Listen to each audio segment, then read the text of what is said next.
The honourable member for Battle River Crowfoot.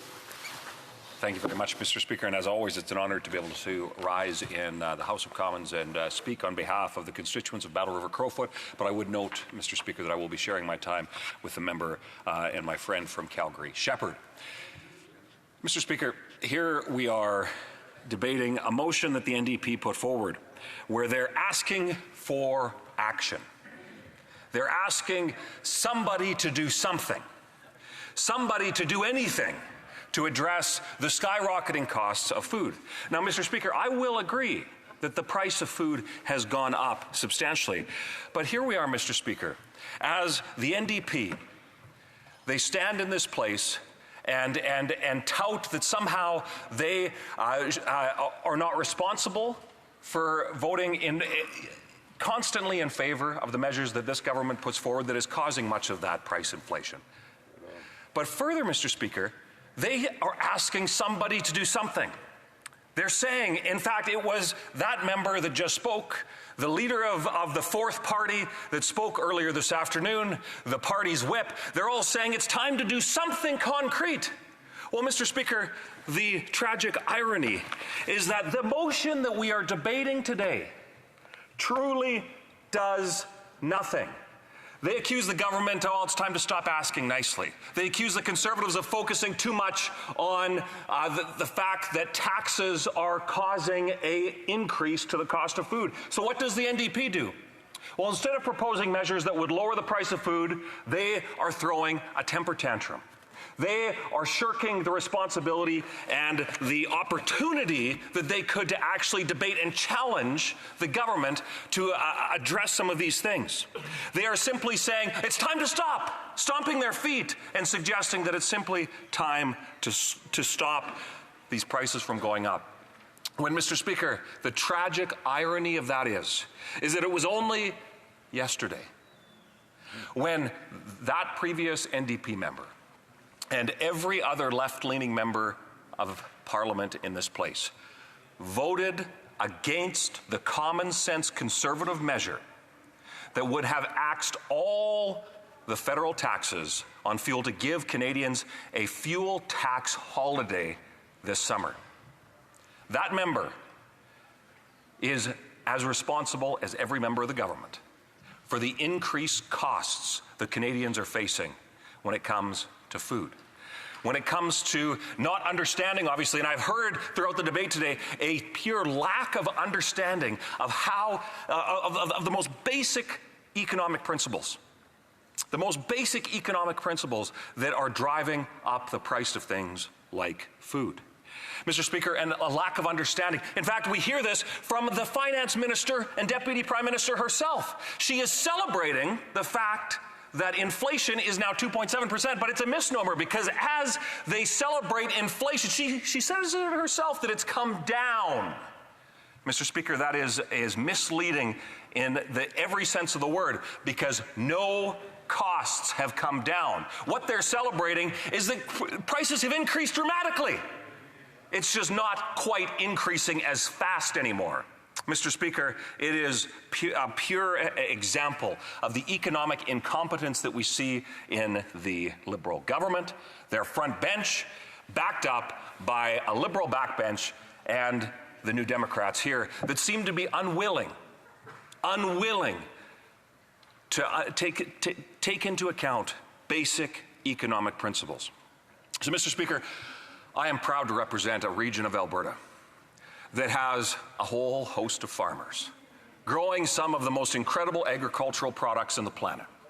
In fact, Mr. Speaker, my father, Jay, my uncle Darren, family friend Dale, cousin Granger, they're all in the field today, planting crops, putting in the last of our spring planting season on the family farm, and planting oats today, actually, Mr. Speaker. Here is the reality that farmers face. They're paying the carbon tax. They are subject to the carbon tax, but not just, as it seems, the Liberals and the NDP like to suggest, that it's what they pay the carbon tax on what the fuel is that they put into their vehicles. No, Mr. Speaker, it's much more than that. I want to share a basic economic principle here. And it's that the carbon tax is by design meant to increase the cost of everything to drive consumer change. That is what the carbon tax is.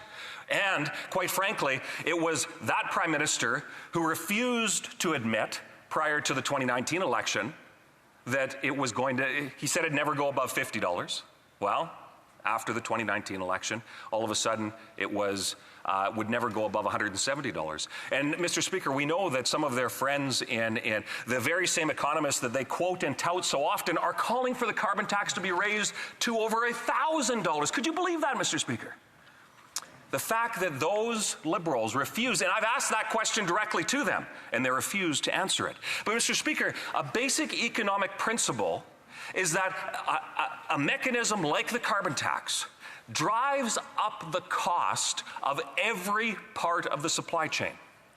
Mr. Speaker, from the farmer that is planting to every aspect of the agricultural operation, then the transportation of the harvested good, the storage of that good, the processing and production of whatever that secondary or tertiary product is, then the further transportation of that to a warehouse or further processing, or to ultimately a store, something like a grocery store, or a warehouse, then to a grocery store, which then is sold to the consumer. And then further, the consumer is having to pay the carbon tax on every part of the process for them to purchase said product. Take a loaf of bread, for example. They are paying the carbon tax on their home, on the fuel to go to the grocery store. And every single step of the supply chain, the carbon tax applies. And by design, it is meant to increase costs.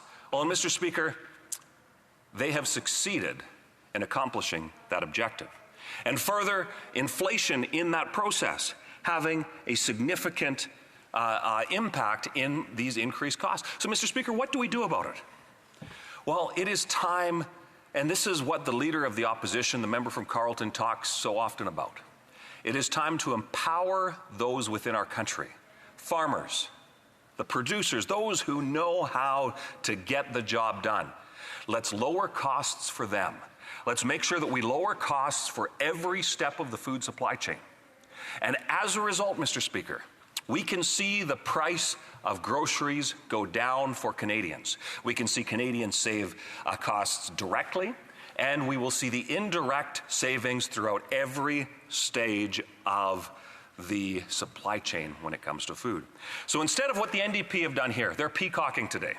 They're standing up, stomping their feet, and yelling, Mr. Speaker, that somebody ought to do something.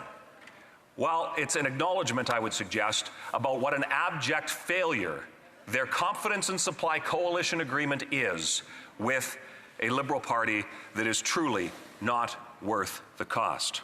Whereas Conservatives have a practical plan to see costs lowered for Canadians. And then further, Mr. Speaker, to make sure that we unleash the potential that exists in the Canadian economy, whether that be energy, whether that be agriculture, whether that be manufacturing. Anything that can be done, I am confident that our country can do it. Just right now, Mr. Speaker, it's held back by an ideological Liberal NDP government that truly does not understand the basic principles of what it is to see an economy prosper. Because, Mr. Speaker, and I'll conclude with this, when an economy prospers, it is the people that can benefit. It is the people that benefit at every step of the process. So whether that be the producers or whether that be the buyers of the goods, when you have a free market that is functioning at its best, prosperity reigns. And Mr. Speaker, we can get to that. We can get back to that point when the member from Carleton becomes Prime Minister and unleashes the true potential of our nation. Mr. Speaker, that's why Conservatives are going to bring it home. Questions and comments? The honourable member for Windsor West. Mr. Speaker, and thank you for the intervention.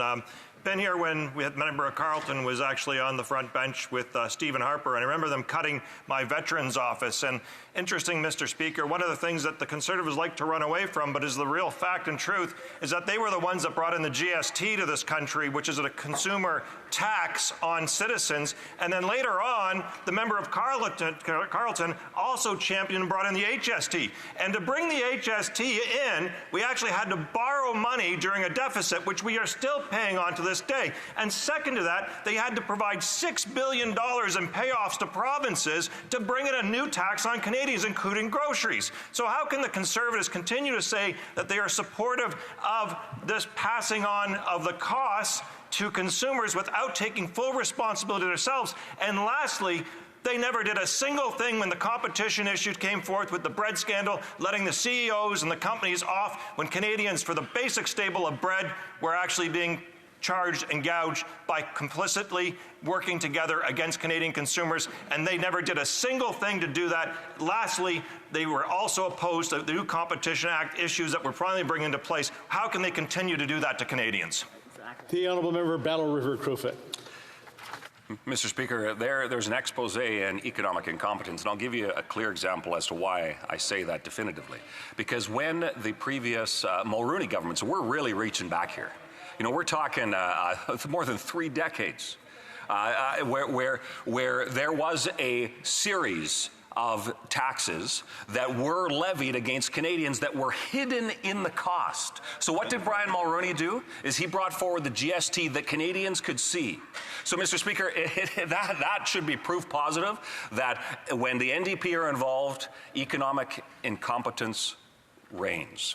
And when it comes to the motion that we have before us, I am so proud that the legacy of the Conservative Party is one of building a nation that prospers, building a nation where competition can reign, where there can be investment, when the private sector is able to build a future and allow, it encourages Canadians to take the risk of being an entrepreneur, encouraging young Canadians to be able to take that risk to buy a home, to be able to ensure that there is a future for them in our country, Mr. Speaker. It's unfortunate that the Socialist NDP that prop up the Liberals want to continue to keep Canadians from being able to reach the full potential that I believe that truly they have. Questions and comments? The Honourable Member for La Pointe-de-Lille. Mr. Speaker, I'd like to know what my colleague thinks, because one of the factors in the increase in food prices is climate change. For example, the representative from the Canadian Retail Council explained that recent droughts, heat waves in California and Western Canada have had a direct impact on fresh produce. For example, there's a 30% increase in the cost of lettuce and cauliflower during heat waves that were devastating in California and Arizona. In Quebec, there's a whole series of examples. So what does my colleague think about that? The impact of climate change on the increase in the price of food. The Honourable Member for Battle River Crowfoot. I find it interesting, Mr. Speaker, how as somebody who is proud to come from a farming background, I am lectured often by other members from different political parties about how farmers should address the challenges related to climate change. Well, Mr. Speaker, let me tell you, farmers are up to the task. They are capable of ensuring that they can provide the high-quality products that Canadians need at an affordable price. But I'll tell you what the biggest inhibiting factor to that in our country today is. It is a big, bloated government with a bureaucracy that is driving up the cost of everything and policies that are intentionally designed to raise prices to change consumer behavior. Those policies, Mr. Speaker, are supported by, in many cases, by the Bloc Québécois, and I would simply end my response to that member with this. If that member is concerned about rising costs, including the cost of energy that has an impact on the supply chain, then I would hope that that member will take seriously the need to support Alberta Energy getting to global markets so that we can, in fact, be a world leader, not only drive down emissions, but also be able to provide high-quality goods like food to Canadians and so many around the planet at a cost and with an environmental footprint that truly Canadians can and should be proud of.